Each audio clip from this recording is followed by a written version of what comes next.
Hi, I'm Tuan. This is Fro. And today we're going to look at the EQ features that are in the Kenwood Exelon radios. We're coming to you from the Gresham Stereo King, so stay tuned.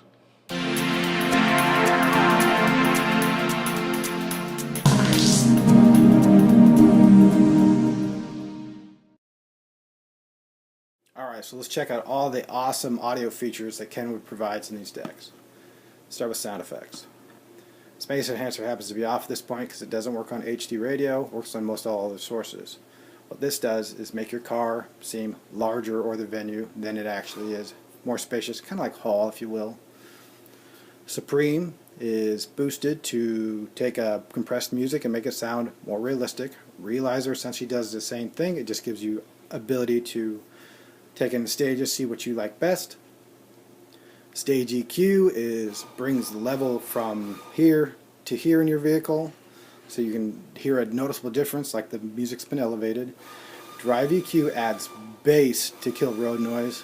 Not my favorite feature. Some people like it, some don't. Loudness generally makes it sound better at a lower volume and will dissipate as you turn it up. Bass boost is exactly what it sounds like. It boosts the bass. I don't recommend bass boost unless you're planning on listening to music that really has no bass to begin with. Let's go back out. Zone control.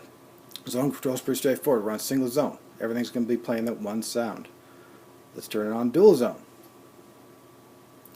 Now that we're on dual zone, your front source is now HD radio. Rear source says off. Let's change it. AVN zone won't let me because I'm a DVD in.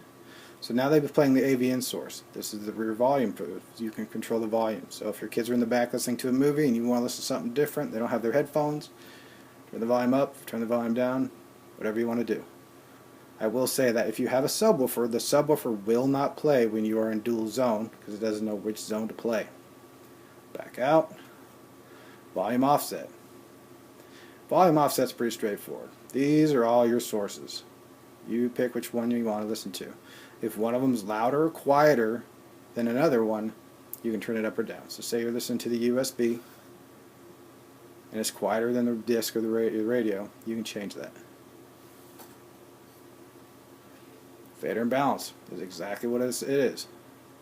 You can fade, balance, wherever you want. Everybody knows how to use fader and balance. And the cool thing about this is if you want to go back to center, you press center and you're back. Position and DTA. Digital time alignment. This is listening position.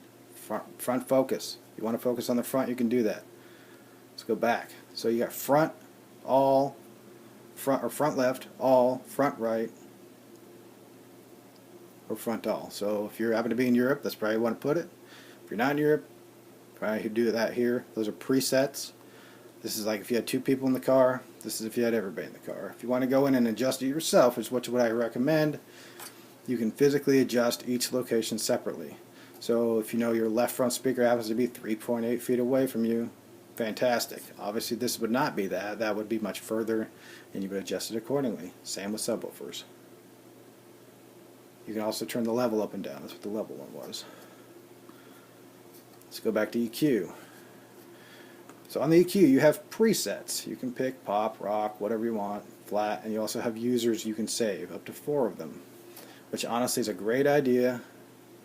You can also see that it says all source.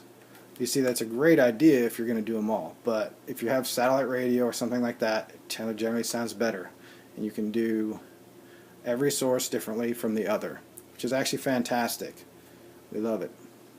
There's your memory, preset select, sub-volume control. Speaker crossovers. So if you get to the beginning of here, you can actually pick what car you have, compact, full, wagon, mini, SUV, whatever you like. You can pick your speaker sizes, front, rear, tweeter size if you have tweeters. If you don't have tweeters, you can shut them off. Subwoofer, say you got a 10, say you got 6.5s and 6.5s, they're low in the door area, great. Maybe these are not low in the door area and they're upper area, door area, fantastic. Now this is going to do preset crossovers. This is not my ideal way to go. I recommend doing it yourself. Now what's going to happen here is you actually have front rear sub. Shows a sub crossover slope on. So if we go to sub right now, because we had 10s, it's going to show you they did it at 100 Hz and 12 dB slope at a 0 gain. Let's go back to fronts. If you have 6.5-inch speakers, I recommend you at least take it to 60 Hertz depending on what brand of speakers you have. The slope's going to matter too. If you notice the slope changing here, that's how steep it is, how far the drop-off will be. You can adjust the tweeter gain separately. It's just kind of a guesstimate, but you can do that. It's actually a negative gain only. Rear, you can do the same thing. Say you had 6x9s. Okay, we'll turn it to 40 Hertz, 18 dB slope to match. Subwoofer, we have a 10. Maybe that's okay. Maybe we need to take it down a little bit. Maybe we want the slope to be steeper or less. That's entirely up to you.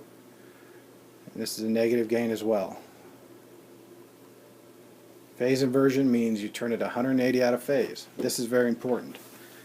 Sometimes if you do dual 12 dB slopes, you can actually get it out of phase, the fronts and the sub, unintentionally. And that's it. That's what we have.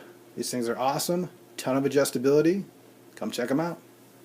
So if you're interested in getting a nice Kenwood unit with this 13-band equalizer, definitely you can stop by and see us at any of our 3 Portland Metro locations. We also have a Salem store. Like us on Facebook. Every store has their own page. There are 4 of them. Like us for sure, and have a great day. See you next time.